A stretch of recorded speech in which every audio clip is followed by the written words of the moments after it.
അതിവേഗ പാതയിൽ ഇ ശ്രീധരൻ നൽകിയ പ്രപ്പോസൽ വിശദമായി പരിശോധിക്കുകയാണെന്ന് കേന്ദ്ര റെയിൽവേ മന്ത്രി. ഇ ശ്രീധരനുമായി വിഷയത്തിൽ വൈകാതെ ചർച്ച നടത്തും.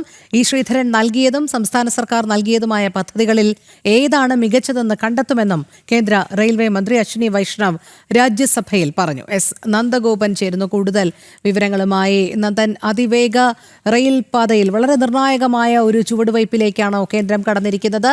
ഇ ശ്രീധരൻ നൽകിയ പ്രപ്പോസൽ വിശദമായി പരിശോധിക്കുകയാണെന്ന് പറഞ്ഞ കേന്ദ്ര റെയിൽവേ മന്ത്രി മറ്റെന്തെല്ലാം കാര്യങ്ങൾ കൂടിയാണ് ഈ വിഷയത്തിൽ കൂട്ടിച്ചേർത്തത്? രോഹിണി, ഒരു ഇടവേളയ്ക്ക് ശേഷം വീണ്ടും ഈ അതിവേഗ റെയിൽപാതയിൽ പോര് മുറുകുകയാണ്. ഇന്നിപ്പോൾ രാജ്യസഭയിൽ കേന്ദ്ര റെയിൽ മന്ത്രി അശ്വിനി വൈഷ്ണവ് നൽകിയ മറുപടിയിൽ ആണ് ഇക്കാര്യങ്ങൾ വ്യക്തമാക്കിയിരിക്കുന്നത്. അതായത് ഇ ശ്രീധരൻ സമർപ്പിച്ച് കേരളത്തിന് വേണ്ടിയുള്ള ഹൈസ്പീഡ് റെയിൽ പദ്ധതിയുടെ പ്രപ്പോസൽ മന്ത്രാലയത്തിൽ ലഭിച്ചിട്ട് ഇത് വളരെ ഗൗരവമായി പരിശോധിച്ചു വരികയാണ് എന്നുള്ളതാണ് മന്ത്രി വ്യക്തമാക്കിയത്. ഇ ശ്രീധരനുമായി നേരിട്ട് മന്ത്രി ചർച്ച നടത്തുമെന്നും ഇന്നിപ്പോൾ രാജ്യസഭയിൽ വ്യക്തമാക്കിയുണ്ടായി.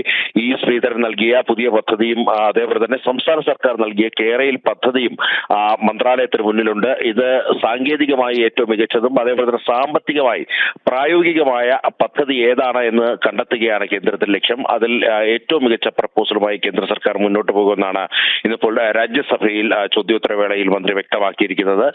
സിൽവർ ലൈൻ പദ്ധതിയാണോ അല്ലെങ്കിൽ ഇ ശ്രീധരൻ നൽകിയ ഹൈസ്പീഡ് പദ്ധതിയാണോ, ഏതാണ് മികച്ചത് എന്നുള്ളത് പരിശോധിച്ചു വരികയാണ് എന്നുള്ളതാണ് റെയിൽ മന്ത്രി വ്യക്തമാക്കിയത്. ജോൺ ബ്രിട്ടാസിംബിയുടെ ചോദ്യത്തിനാണ് റെയിൽ മന്ത്രി മറുപടി പറഞ്ഞത്.